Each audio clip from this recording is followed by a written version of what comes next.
la chronique de Joss Randall. C'est un beau roman, nouvelle histoire, Salut les groupies, c'est votre cowboy pour la 244e chronique de Joss Randall. Chronique qui sera placée sous l'allégorie du ciment et dont le titre est « À défaut de ciment prend, un ciment qui semble prendre ». Elle commence par petite citation de Bud Wilkinson, « La confiance est le ciment invisible qui conduit une équipe à gagner ». Alors donc, elle est placée sous l'allégorie du ciment, celui qui semble prendre petit à petit et commencer à solidifier enfin les bases de la maison. C'est le sentiment que je retire après ce FCGB ASS du 4 mars, un match que je n'irai pas jusqu'à qualifier d'opaque comme un œuf d'opaque quoi, mais on pourra quand même considérer comme un brin terne. Alors j'aime à rappeler souvent qu'il ne faut pas prendre l'Helvétie pour des gens ternes, ça c'est pour faire plaisir à ma triplette Guillaume, expatrié en Suisse, mais je ne boude pas mon plaisir pour autant, car c'est un match qu'on a su ne pas perdre, à défaut de savoir le gagner, ce qui d'ailleurs n'aurait pas été complètement un hold-up au regard de la première mi-temps.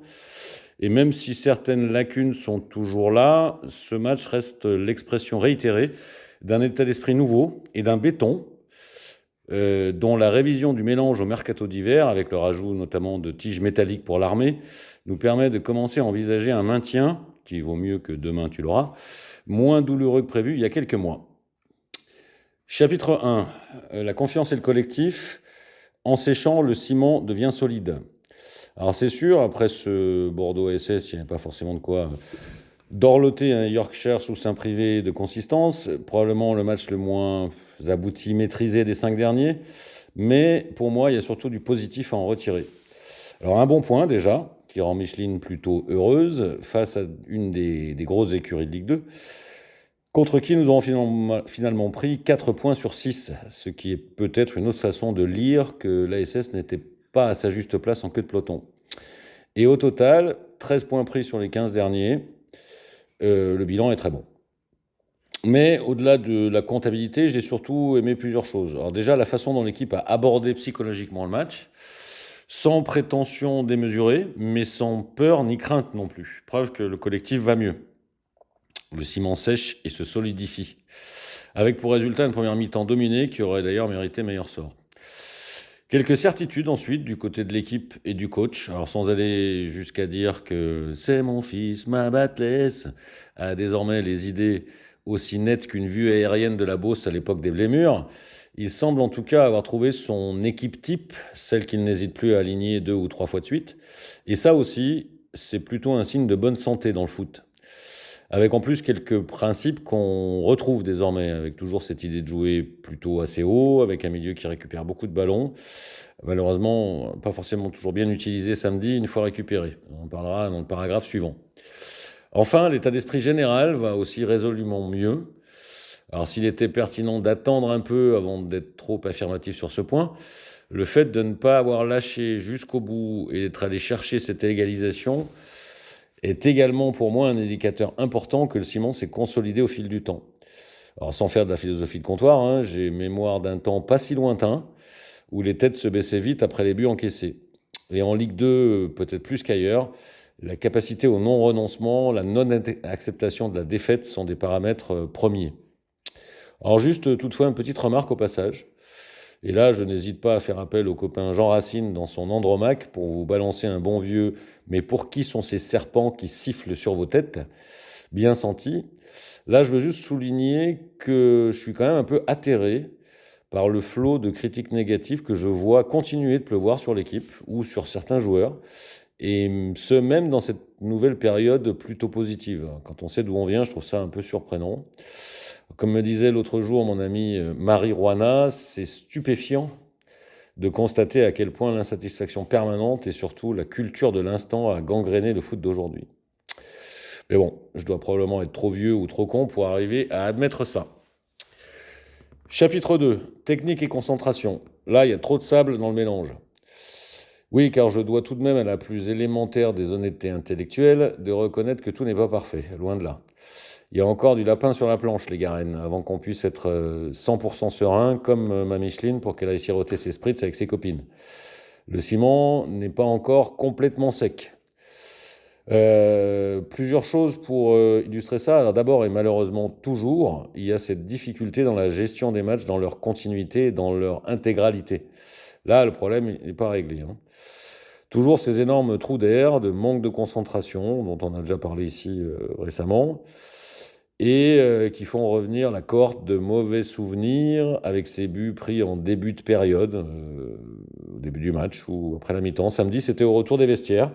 Et là, je me suis dit, ça se corse, exactement comme disait Napoléon à Tino Rossi. Heureusement, le résultat final fait plus heureux, mais ça interroge quand même, car là, on parle bien uniquement de concentration et pas de problème de fatigue, surtout après 15 minutes de pause. Ensuite, si j'ai bien aimé le pressing et le bloc haut, la capacité de notre milieu de terrain à gratter des ballons, bon, certes, peut-être un peu aidé par la maladresse adverse de temps en temps, j'ai bien aimé les bonnes intentions. Il est quand même frustrant de constater que tous ces efforts sont souvent réduits à néant par trop de déchets et d'imprécisions techniques dans les transmissions. Et c'est d'autant plus frustrant que nos joueurs du milieu, en tout cas ceux qui étaient là samedi, à l'échelle du niveau moyen de la Ligue 2 BKT, sont plutôt ce qu'on appelle des joueurs copains avec le ballon. Donc c'est un peu surprenant. Enfin, entre gitans, on va pas se tirer les cartes, certains joueurs sont visiblement moins bien depuis 1, 2 matchs, 3 matchs pour certains. Et si on met ça en rapport avec un banc pas très profond, et rassurez-vous, n'étant pas un paradoxe près, je vais dire exactement le contraire dans le paragraphe suivant, ça peut interroger pour la fin de saison les 12 matchs qui restent. Alors sur ce match-là, j'épargnerai plutôt la défense, au bémol près, et c'est quand même pas rien, de la déconcentration sur le but bordelais, et aussi d'un placement aérien à l'égyptienne sur la tête de Maja. En revanche, il n'aura échappé, je pense, à personne qu'on n'a toujours pas retrouvé le Lobré One Kenobi du début de saison, et que pour le moment, il ne nous fait pas oublier l'impact de moins fait que la police. Ensuite, l'ami Crasso-Boucco semble avoir un vrai coup de mou aussi depuis 2 matchs. Et quand lui a un coup de mou, ben, ça se sent très directement dans la capacité de l'équipe à maîtriser et garder la balle et aussi à se procurer plus de situations offensives. Toutefois, je reste positivement estomaqué par la zénitude de ce mec-là, son relâchement total lors des pénaux, alors qu'il n'a pas fait un grand match, donc il aurait pu être fébrile, et qu'il avait au bout du pied un but ô combien important. Là, de quoi citer mon Totor Hugo, et je ne vais pas me gêner, il y avait de quoi reculer, il avança. Ensuite, Just Wajigolo n'a pas fait un match de fou non plus, et surtout il rate une très grosse occasion. Mais là, je réponds à nouveau au serpent qui siffle sur ma tête, n'ayez pas la mémoire courte, et revoyez les 2 derniers matchs du garçon. Enfin, au milieu, Bouchoir et Potter est toujours super intéressant, mais n'arrive quand même pas à franchir le cut des 50-60 minutes, et c'est dommage. Quand mon conduit accompagné, lui, il illustre parfaitement le paradoxe cité plus haut sur la capacité à récupérer et la faculté à perdre, trop vite. Bref, tout ça pour dire que le bon aura donc toute son importance pour les 12 derniers matchs, d'où la dernière partie de la chronique qui arrive. Au passage, vous avez vu l'art de la transition, c'est ce qu'on appelle le talent. Partie 3, l'avenir.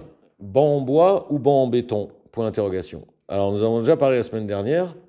Le 11 titulaire semble faire le taf, mais donne très peu de marge en cas de blessure, suspension ou autre méforme.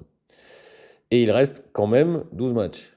Alors, je vous avais fait part de mon inquiétude quant à la faible profondeur du banc, que ce soit quantitativement sur certains postes et qualitativement à peu près à tous les postes.